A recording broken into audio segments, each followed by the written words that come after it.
প্রীতি। তো প্রীতি নিজে মুখে আমার কাছে স্বীকার করেছে তারা রন আর প্রীতি কেন আলাদা হয়েছে। আচ্ছা তুমি কথা বলো তোমার ব্লগ।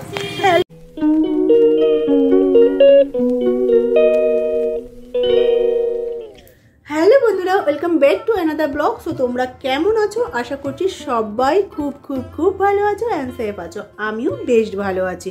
একটু ঠান্ডা ঠান্ডা ক্লাইমেট শুরু হয়ে গেছে, তাই একটু শরীরটা খারাপ, আদারওয়াইজ বিন্দাস।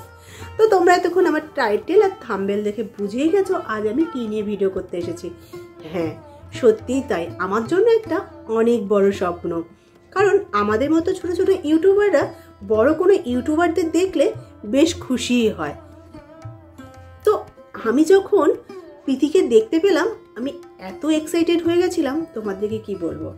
আমি মেয়েকে ডান্স ক্লাস থেকে নিয়ে ফিরছিলাম, রাস্তা দিয়ে আস্তে আস্তে একটা গলিতে ওকে দেখতে পাই।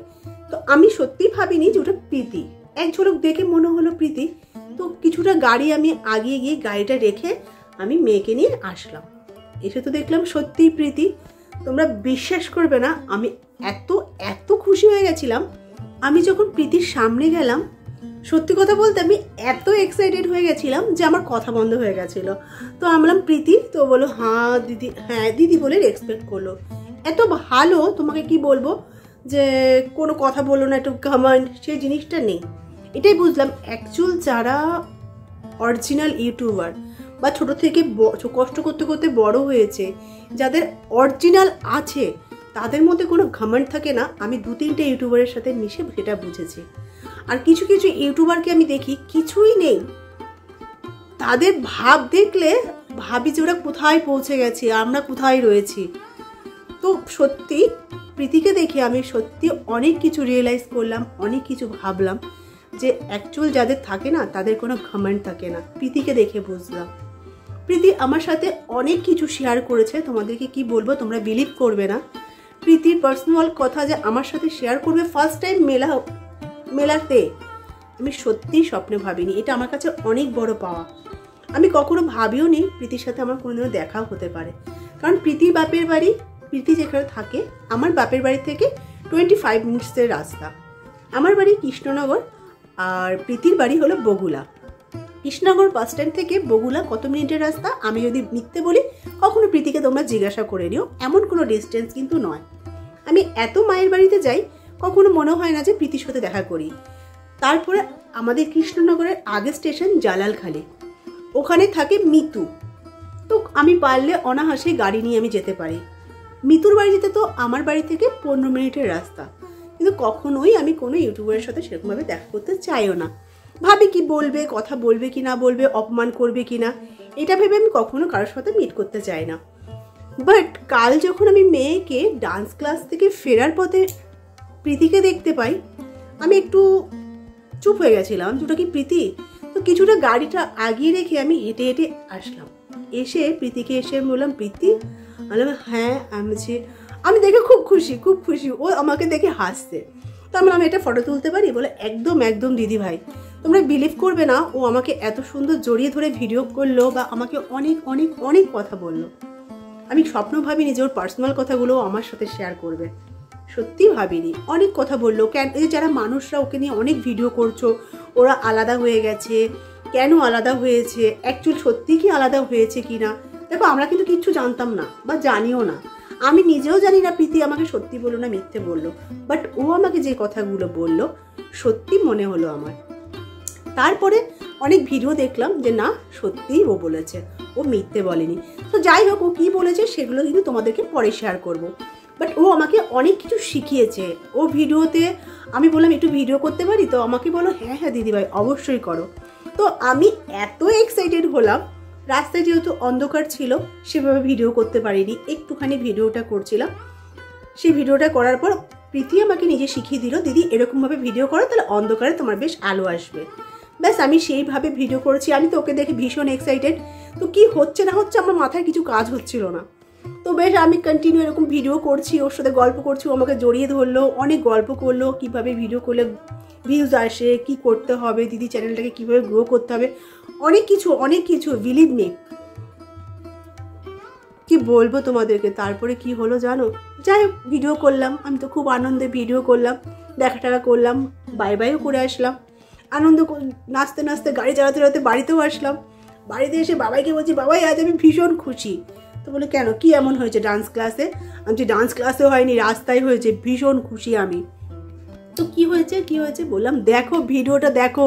আগে ফটোটা দেখালাম, ফটোটা দেখানোর পর আমার বাবাইও খুশি হলো, বলে কোথায় দেখা হয়েছে? আর ও ফটো তুললো। আমি বলছি বাবাই ফটো তুললো? ও অনেক কথা আমার সাথে শেয়ার করলো, দেন আমার চ্যানেলের নাম বললো। তো আমি ভিডিওটা দেখাতে গেলাম, খুব আনন্দ সহকারে বাবাইকে ভিডিওটা দেখাতে গেলাম। দুঃখের বিষয় কি হলো তোমরা জানো? দুঃখের বিষয় হলো আমি ভিডিওটা অনই করিনি। তোমরা বিশ্বাস করবে না, আমি এত আপসেট হয়ে গেছি, আমি কেঁদে দিয়েছি।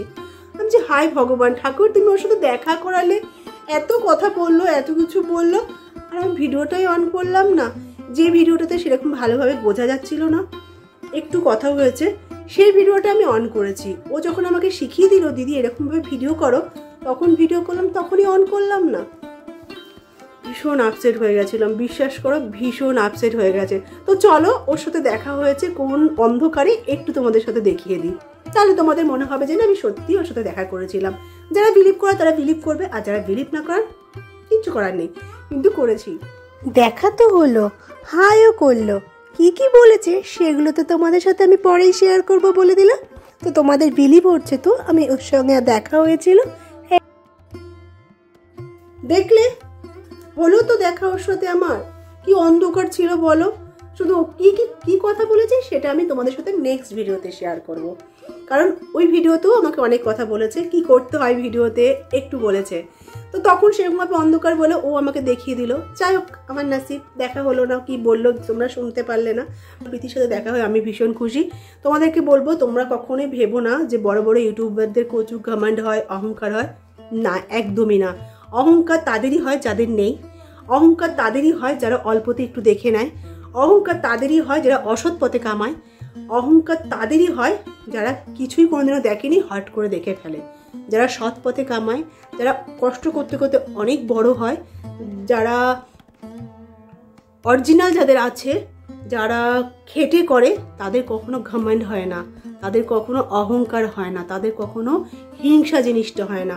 প্রীতি আমাকে একটা কথাই বলেছে, দিদি কখনো হিংসা করবে না, হিংসা করলে কখনো বড় হতে পারবে না বা আগাতে পারবে না। এই কথাটা আমিও মানি। যখন আমি এই কথাটা বললাম তখন বললো, দিদি তোমার সাথে আমার কথা বলে ভীষণ ভালো লাগলো। সত্যি কথা, আমারও ভীষণ ভালো লেগেছে প্রীতির সাথে কথা বলে। থ্যাংক ইউ সো মাচ প্রীতি, আমার সাথে ভিডিও করার জন্য, আমার সাথে ফটো তোলার জন্য। Thank you so much. বাস আমার কাছে এটা অনেক বড় পাওয়া। তবে নেক্সট ভিডিওতে জানাবো প্রীতি কেন আলাদা হয়েছে। প্রীতিকে নিয়ে তোমরা অনেকে অনেক রকম ভিডিও করছো, অনেক রকম কমেন্ট করছো, অনেকে ভিডিও করছো, আমরাও অনেক সেই ভিডিওগুলো দেখছি, কমেন্ট করছি, কিন্তু আমরা মানুষটা কেমন বলো তো, কিছু না জেনেই উল্টো পাল্টা বলতে থাকি। কিন্তু প্রীতি নিজে মুখে আমার কাছে স্বীকার করেছে তারা রন আর প্রীতি কেন আলাদা হয়েছে।